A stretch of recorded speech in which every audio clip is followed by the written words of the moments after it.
Hello guys, welcome back. आज की video में हम नेटवर्क डिवाइसेस के बारे में पढ़ने वाले हैं, क्योंकि अब जो है आपका जो कंप्यूटर नेटवर्क्स, उसमें जैसे जैसे सिलेबस आगे बढ़ेगा ये डिवाइसेस आपको सुनने को मिलती रहेंगी कि ये कौन सी डिवाइस है, क्या काम करती है। तो हम OSI मॉडल की लेयर्स पढ़ने से पहले ज़रूरी है कि हम ये डिवाइसेस भी पढ़ लें। तो सबसे पहली जो डिवाइस है हमारी वो है रिपीटर।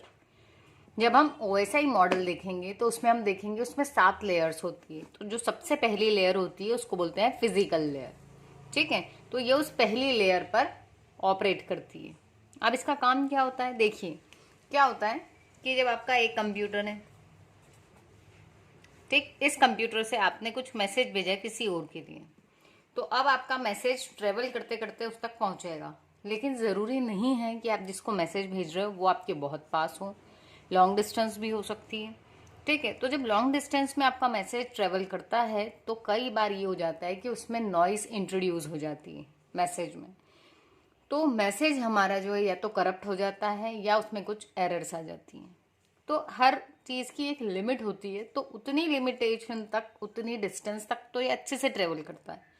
पर उसके बाद जब डिस्टेंस बढ़ जाती है तो ये एटीन्यूएट होने लगता है, यानी या तो आपका सिग्नल जो था मैसेज का वो वीक हो जाएगा।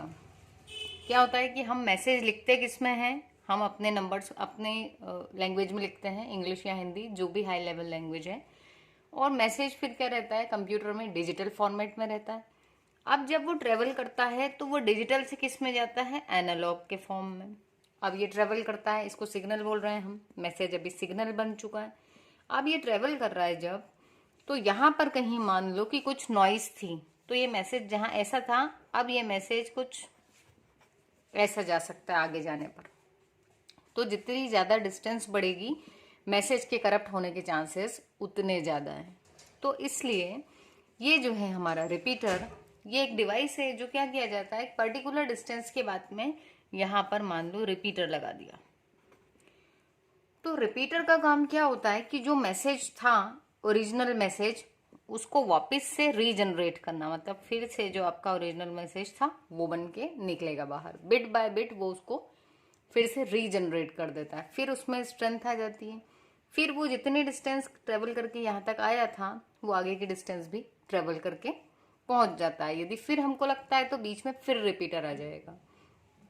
तो यही चीज़ यहाँ लिखी हुई है, हम इसको एक बहुत सिंपल एग्जाम्पल से पढ़ते हैं। मान लो यहाँ कोई पर्सन खड़ा हुआ है, ठीक है, और उससे बहुत ज़्यादा दूर यहाँ पर कोई दूसरा पर्सन खड़ा है।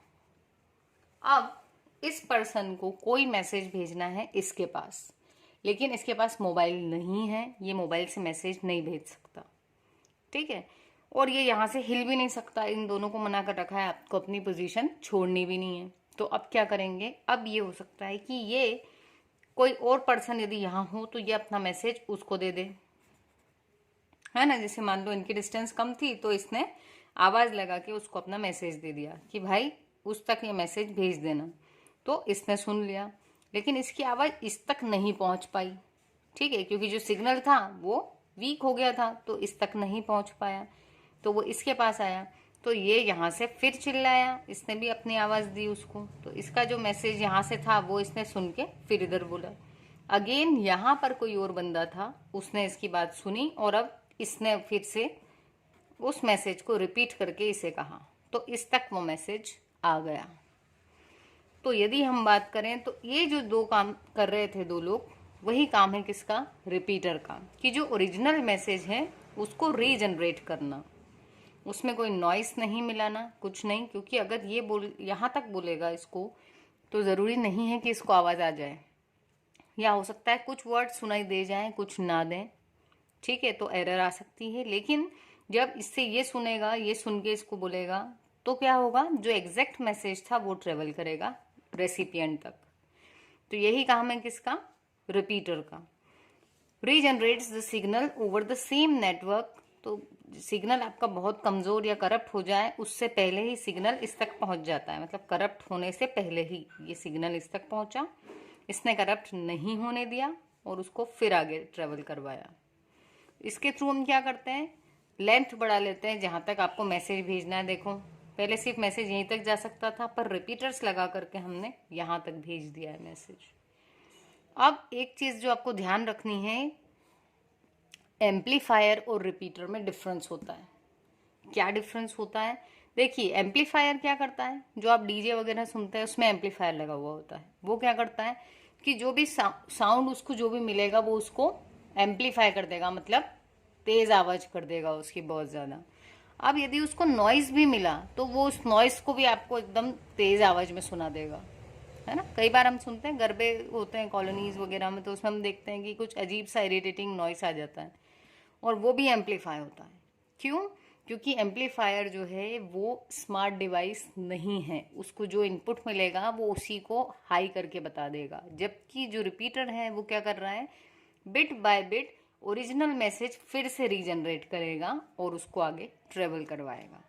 सो आई होप ये जो एग्जाम्पल था इसके थ्रू आपको क्लियर हो गया होगा कि रिपीटर का काम क्या है।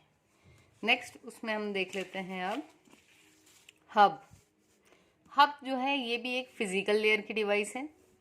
इसमें क्या होता है, जैसे मान लेते हैं कि ये एक हब है, तो सारे कंप्यूटर्स जो हैं एक लैन में, वो हब से कनेक्ट करके भी हम क्या कर सकते हैं, एक लैन को बना सकते हैं। ठीक, ये हमने कंप्यूटर्स कनेक्ट कर दिए इस हब से। तो अब क्या होता है, इसको बोल रहे हैं हम मल्टीपोर्ट रिपीटर। मल्टीपोर्ट क्यों? क्योंकि इसके पोर्ट होंगे तभी ये इन डिवाइसेस से कनेक्ट हो रही है ना। तो यहाँ पर हमने बहुत सारी डिवाइसेस कनेक्ट कर दी हैं, और यहाँ पर अलग अलग डिवाइसेस से जो वायर्स आ रहे हैं वो कनेक्ट हो रहे हैं। पर अब क्या बात है कि अगर ये मैसेज, ये है ए बी सी और डी, अब जो ए है यदि इसने कोई मैसेज भेजा जो सी के पास जाना था, तो हब क्या करेगा, ये हब उस दोस्त के जैसा है जिसको जब आप कुछ बता के कहते हैं कि भाई किसी को बताना नहीं है ना, लेकिन वो क्या करता है, वो सबको बता देता है। तो ये जो हब है इसका काम वही है, इसके पास जो भी मैसेज आता है, भले ही उसने इसके लिए भेजा, लेकिन ये सबको भेज देगा वो मैसेज। तो जो हब है ये फिल्टर नहीं कर पाता है डेटा को, और इसलिए जो इसमें मैसेज कोई भी भेजेगा एक मैसेज, तो ये सबके पास भेज देगा उस मैसेज को। तो ये ठीक है, उस दोस्त जैसा हुआ जो चिल्ला चिल्ला के सबको बता देता है कि भाई क्या मैसेज आया है। नेक्स्ट है हमारे पास में स्विच। तो स्विच जो है ये किस लेयर पे काम करता है, data link layer, second layer पे।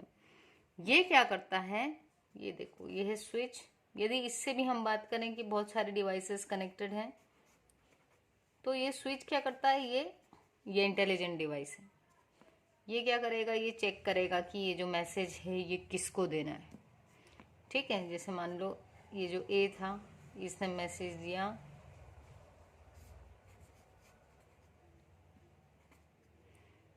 और भी डिवाइसेस आप कनेक्ट कर सकते हो।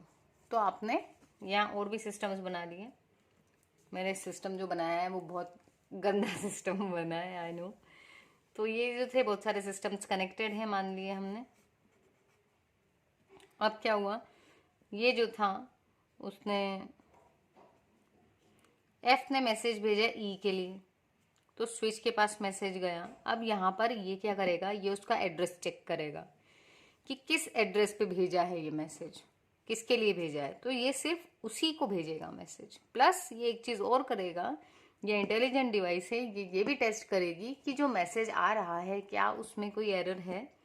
यदि एरर है तो ये क्या करेगा, ये इसको रीसेंड करने का बोलेगा कि मैसेज फिर से भेज दिया जाए। ठीक है, और जो पुराना मैसेज था एरर वाला उसको ड्रॉप कर देगा। और यदि कोई एरर नहीं थी तो ये सिर्फ ई को ट्रांसफर करेगा। तो स्विच के लिए हम बोल सकते हैं कि ये एक रिलायबल दोस्त है, जो हमारी बात सिर्फ उसी को बताएगा जिसके लिए बताने को हमने कहा है कि उसको बता सकते हैं, हर किसी को नहीं बताएगा। तो ये सेकेंड लेयर जो होती है डेटा लिंक लेयर, उस पर ऑपरेट करता है। हब जो था ये आपका फिजिकल लेयर पे काम करता है। तो ये थी हमारी कुछ नेटवर्किंग डिवाइसेस। तो मिलते हैं हम अपनी नेक्स्ट वीडियो में। यदि आपने चैनल सब्सक्राइब नहीं किया है अभी भी, तो गाइस चैनल को ज़रूर सब्सक्राइब कर लो, क्योंकि हम बहुत ही इजी वे में समझते हुए चल रहे हैं चीज़ों को। तो यदि आप अभी से कनेक्टेड रहेंगे तो एग्ज़ाम टाइम में लोड नहीं पड़ेगा आपके ऊपर। ठीक है, और आप अच्छा स्कोर भी कर पाएंगे।